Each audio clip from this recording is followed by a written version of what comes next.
Hello दोस्तों, स्वागत है आपका आपके अपने channel Indira TV the story box में। आज हम प्यार नहीं बिकता कहानी का भाग 6 आप सभी के सामने प्रस्तुत करने जा रही हैं। मेरा नाम शेखर है और मैंने इस खूबसूरत कहानी को लिखा है। ये कहानी आपको हंसाएगी और रुलाएगी भी। हमें उम्मीद है कहानी का भाग 6 आप सभी को बेहद पसंद आएगी। आप देख रहे हैं Indira TV the story box. प्यार नहीं बिकता भाग 6। तो आइए इस खूबसूरत कहानी की शुरुआत करते हैं। किसी ने धीरे से दरवाजा खटखटाया था। कुर्सी पर बैठा गौतम बुरी तरह चौंक पड़ा। रात के इस पहर उसके कमरे का दरवाज़ा खटखटाना भी कौन हो सकता है। उसने कलाई पर बंधी घड़ी में समय देखा। 12 बजकर कुछ मिनट हो रहे थे। आप देख रहे हैं Indira TV the story box. सुबह की बातें सुनने के बाद वह सो नहीं सका था। पूजा और अपने बारे में ही सोचता रहा था। आप देख रहे हैं Indira TV the story box. दरवाज़ा फिर खटखटाया गया था। तेजी से ही उठा था वह और लपक कर दरवाजे तक आ गया। फिर दरवाजे में बनी छोटा सुराग से बाहर झांकने लगा। स्ट्रीट पोल की रोशनी में उम्मीद के खिलाफ सामने जिस चेहरे को देखा उसे चौंका देने के लिए काफ़ी था। ओढ़ी हुई साल में चेहरा बहुत छिप गया था, लेकिन गौतम को पहचानते देर न लगी। वह तो जैसे इस बदन की खुशबू को भी पहचानता था। उसने तुरंत दरवाज़ा खोल दिया।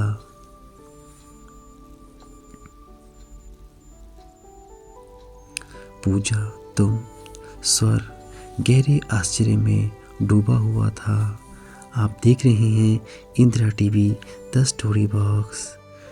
पूजा ने उत्तर नहीं दिया। गौतम के बगल से होती हुई भीतर चली आई। गौतम ने दरवाज़ा भेड़ दिया।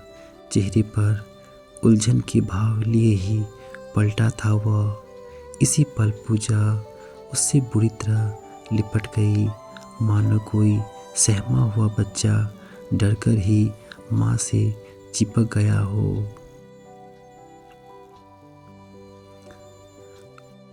गौतम ने भी उसे किसी बच्चे के समान ही बाहों में भर लिया और गहरे स्नेह भरे स्पर्श से उसके बालों को सहलाता चला गया।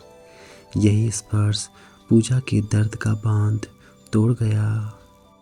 एक ही पल में हिचकियाँ ले लेकर फड़क पड़ी, रोने लगी थी वह।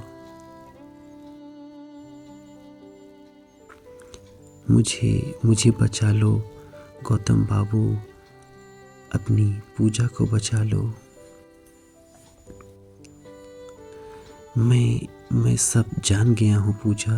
सुबह ने मुझे सब कुछ बता दिया है और जब से जाना है चैन ही नहीं, आँखों से नींद भी उड़ गई है। इस समय भी बैठा यही सोच रहा था कि तकदीर हमसे ये कैसा खेल खेलने जा रही है। आप देख रहे हैं Indira TV the story box. तकदीर हम सच्चे प्रेमियों को मिटा देने पर तत्पर है गौतम बाबू। स्वर पूजा के थे।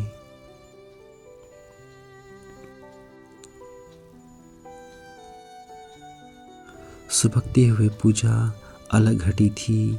इस समय वही आंखें आंसू से लबालब भरी थी, जिन आंखों में उदासी की एक झलक भी देखना गौतम को गवारा न था।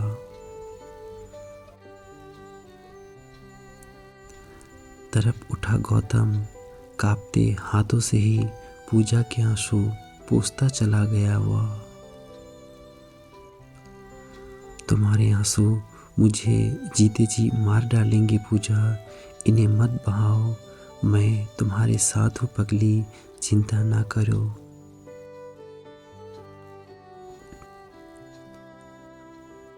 अब तो शायद सारी उम्र ही आंसू बहानी पड़े गौतम बाबू।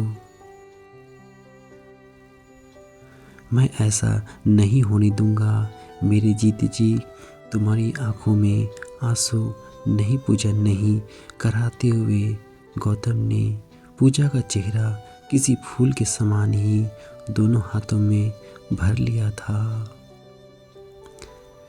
क्या हालत बना ली तुमने अपनी। जानता हूँ उन जालिमों ने बहुत पीटा है तुम्हें।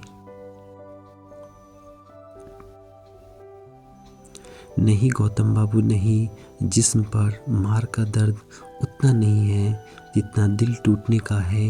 आखिर हमारा दोष क्या है, क्यों हमारे मासूम दिलों से खून की होली खेली जा रही है। जिस्म पर लगी चोट का एहसास आज नहीं तो कल जाता रहेगा, लेकिन आत्मा पर लगी चोट उम्र भर चैन नहीं लेने देगी।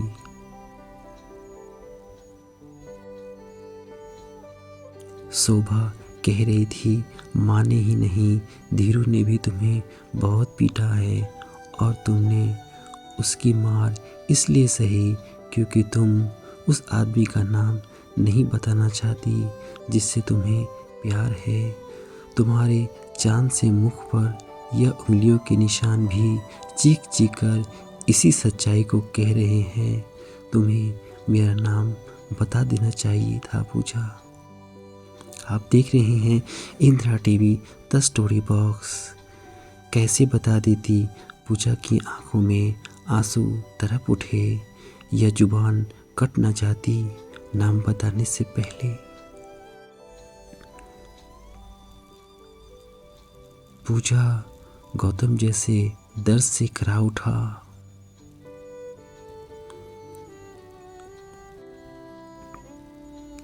आप मेरे भाई को नहीं जानते गौतम बाबू, जाने पिछले जन्म में कितने हजारों पाप किए थे मैंने, जो इस जन्म में ऐसा भाई मिला। आपका नाम जानने के बाद वह कुछ भी कर सकता था।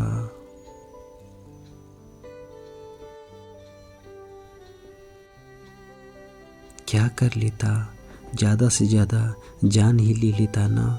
यह जान मेरी पूजा के आंसुओं से, उसकी ज़िंदगी से ज़्यादा कीमती नहीं है। आप देख रहे हैं Indira TV the story box. Gautam बाबू पूजा दर्द से करा उठी।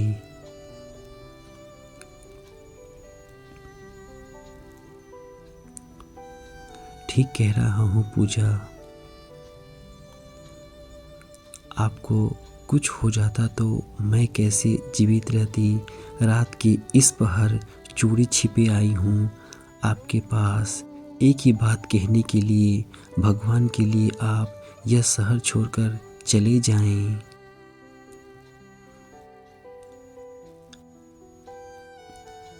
यह बात तुम कह रही हो पूजा।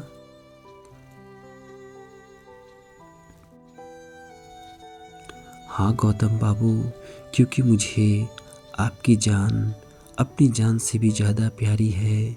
धीरू को मैं रोक नहीं सकूंगी और धीरू आपको छोड़ेगा नहीं। धीरू धीरू धीरू आदमी ही है, वह कोई प्रेत तो नहीं। उसे हाथ उठाने की आदत है तो मैंने भी चूड़ियाँ नहीं पहन रखी पूजा।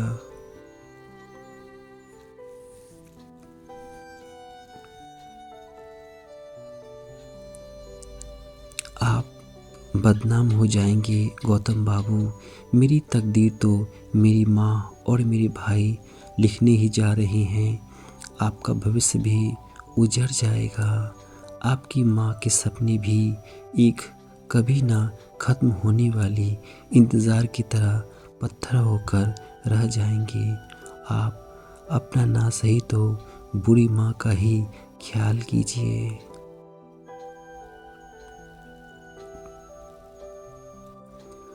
तुम मुझे कमज़ोर कर रही हो पूजा। नहीं गौतम बाबू, कमज़ोर तो मैं हो गई हूँ। मेरी आँखों में झाँक कर देखिए, बहुत कुछ टूटता नज़र आएगा आपको। आप देख रहे हैं Indira TV the story box. Pooja Gautam जैसे चीख उठा।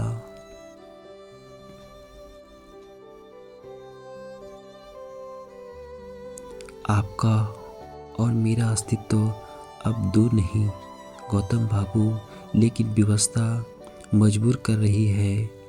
मुझे खुद को मारना पड़ेगा।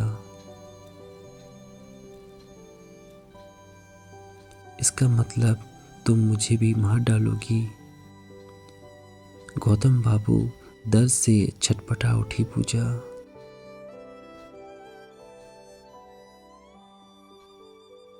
आपको बचाने के लिए ही तो खुद को मुर्दा कर रही हूँ, पत्थर की सील बन रही हूँ, ताकि ना चोट का एहसास रहे और ना जिल्लत का। तो मुझे जीते जी मौत सी घुटन दे रही हो पूजा। आप देख रहे हैं Indira TV the story box. आपका दुख मैं समझती हूँ गौतम बाबू, लेकिन अब इसके सिवाय और कोई दूसरा चारा भी नहीं। मैं आपसे कहूँ, मुझे रात के अंधेरे में कहीं दूर ले चलिए, इसके लिए भी आपकी आत्मा इजाज़त नहीं देगी। मैं जानती हूँ तकदीर ने हमारे रास्ते बदल दिए हैं। हम ज़्यादा देर तक एक दूसरे का हाथ थामे नहीं रह सकते। हाँ, आप अगर आत्मा को दबा सकते हैं, पीछे लोग क्या कहेंगे इस बात को भूल सकते हैं, तो मैं तैयार हूँ। इसी समय इसी पल आप मुझे दुनिया के जिस कोने में चाहे ले जा सकते हैं। मैं कदम पीछे नहीं हटाऊंगी।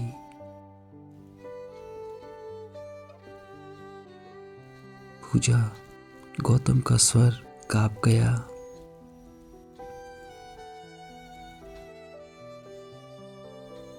मैंने आपको भगवान का दर्जा दिया है। मैं आप पर आंख बंद करके भी विश्वास कर सकती हूँ। गौतम पूजा का चेहरा एकटक देखता रह गया था। आप देख रहे हैं Indira TV the story box. क्या जवाब है आपका गौतम बाबू? या तो सुबह होते ही आपको यह शहर छोड़कर चले जाना होगा, या फिर इस क्षण मुझे कहीं दूर ले चलिए जहां हम तक हमारे अरमानों के कातिलों के हाथ ना पहुंच सके। वक्त बहुत कम है और आपको जवाब अभी देना है।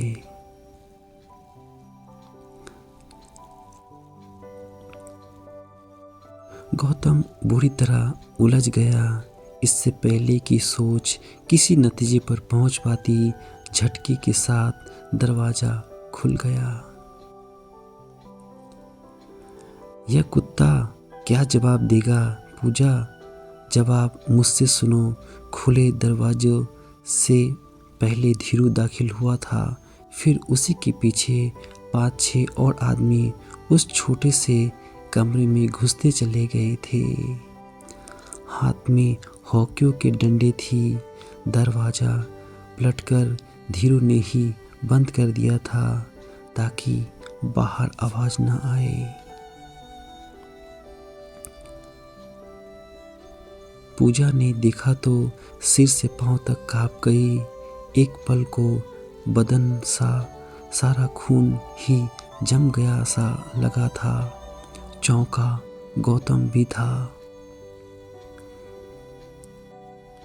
साले कमीना मास्टर, इस मास्टर के बच्चे से पूजा ने जवाब मांगा है, क्या इससे जवाब नहीं पूछोगे? तोड़ दो हरामजादे के हाथ पांव। इस कुत्ते ने धीरू की बहन पर नजर रखी है।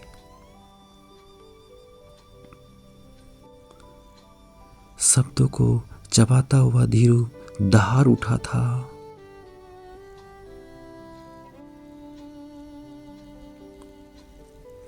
इशारा पाने की देर थी कि सब के सब गौतम पर टूट पड़े।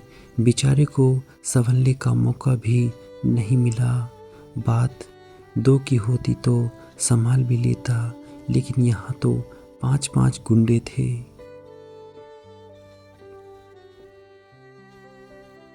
छोड़ दो गौतम बाबू को। पागलों की तरह चीखते हुए पूजा गौतम की तरफ लपकी थी, लेकिन गौतम तक पहुंच ही नहीं सकी थी। धीरू ने ही बेरहमी के साथ उसे खींच लिया था। धीरू के हाथों से छूटने की कोशिश में छटपटाती रह गई थी वह। गौतम फर्श पर गिर गया था। हॉकियों की चोट के बीच बुरी तरह कराहता चला जा रहा था वह। 2 मिनट भी तो नहीं लगे थे, गौतम लहूलुहान हो गया था। पूजा से देखा नहीं गया।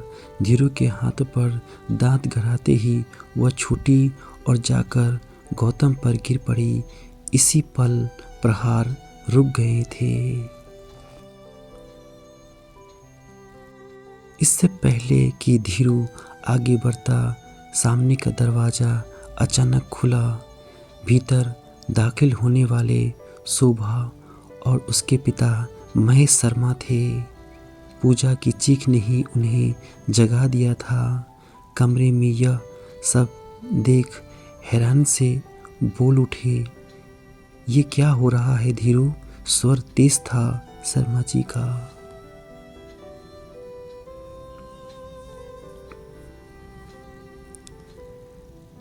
ये हमारा और मास्टर का मामला है शर्मा जी, आप बीच में ना आए तो अच्छा होगा। मेरे ही घर में एक शरीफ आदमी की तुमने ये दुर्दशा कर दी और कहते हो मैं बीच में ना आऊं। गौतम की हालत शर्मा जी के अंदर से कपा दिया था। आप देख रहे हैं Indira TV the story box. शरीफ आदमी ये साला कुत्ता है शर्मा जी, शराफत का नकाब ओढ़े हुए हैं। आपके इस कमरे में यह जवान लड़कियों को पढ़ाता नहीं, उससे इश्क लड़ाता है। धीरू बकवास करता है पापा, सुबह चीख उठी थी। पूजा और गौतम भैया एक दूसरे को बहुत प्यार करते हैं, लेकिन ये धीरू और उसकी माँ मिलकर पूजा को एक बूढ़े अपाहिज के हाथ पैसे लेकर बेच देना चाहते हैं।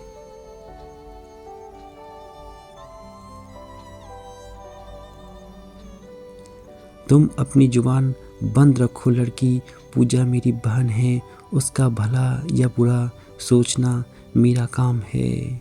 शब्द धीरू के थे। आप देख रहे हैं Indira TV the story box.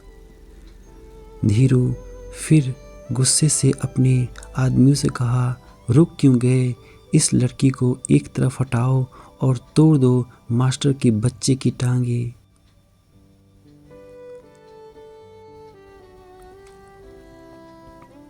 झटपट ही 2 आदमियों ने पूजा को खींच लिया था। इससे पहले कि उठी हुई हॉकिया एक बार फिर गौतम के शरीर से टकरा जाती, पूजा की भयानक चीख ने उसके हाथ रोक दिए थे।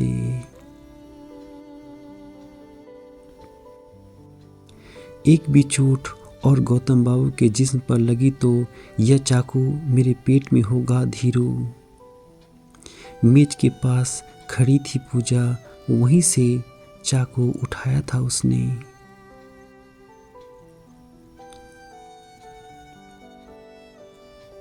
सहम कर सभी पूजा की ओर देखते लगे थे। उसका चेहरा बता रहा था वह झूठ नहीं कह रही थी।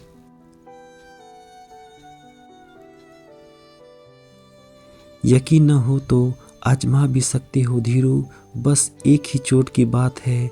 अपने आदमियों से कह दे कि छोड़ दे मेरे गौतम बाबू को। अगर एक भी लाठी मेरे गौतम बाबू पर पड़ी तो माँ कसम मैं अपनी जान दे दूंगी।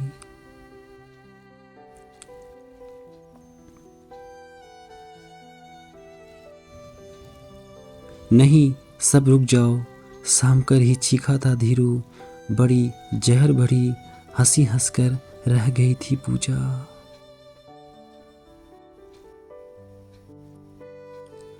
रोक क्यों दिए धीरू, तुम तो हाथ पांव तोड़ने आए थे। शायद मेरी मौत ने डरा दिया तुम्हें। हाँ, मेरी मौत का एहसास तुम्हें डराएगा भी क्यों नहीं। मैं मर गई तो तुम लखपति कैसे बन पाओगे।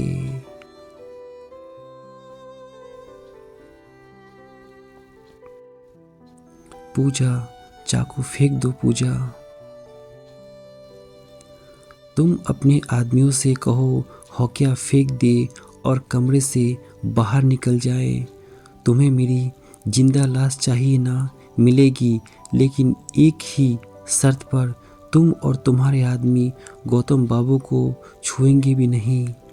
इस बात का मैं तुम्हें यकीन दिलाती हूँ कि कल गौतम बाबू इस शहर को छोड़ देंगे।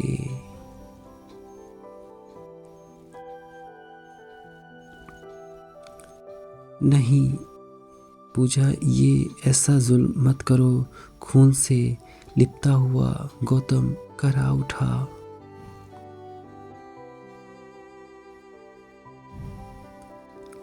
आपको मेरी सौगंध है गौतम बाबू, कल आप इस शहर को छोड़कर नहीं जाएंगे तो जिंदगी भर मैं आपको माफ़ नहीं करूंगी। यही समझूंगी आपको मुझसे नहीं मेरे जिस्म से प्यार था।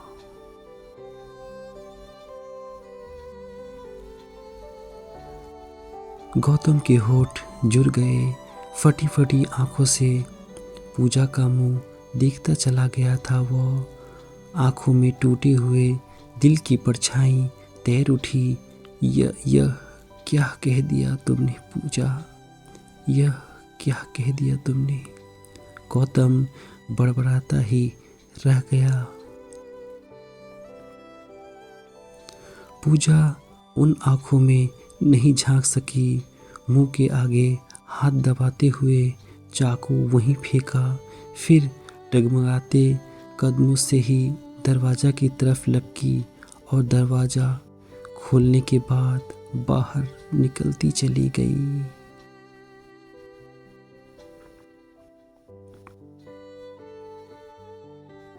गौतम अपनी आंखें नहीं झपका पाया था। धीरू ने ही एक घृणा भरी नज़र उस पे डाली थी। फिर आंखों के इशारों से ही अपने आदमियों को बाहर निकलने के लिए कहा था। वह निकल गए तो उन्हीं के पीछे धीरू भी निकल गया। शोभा और उसके पिता सहमे से अब भी वहीं खड़े थे।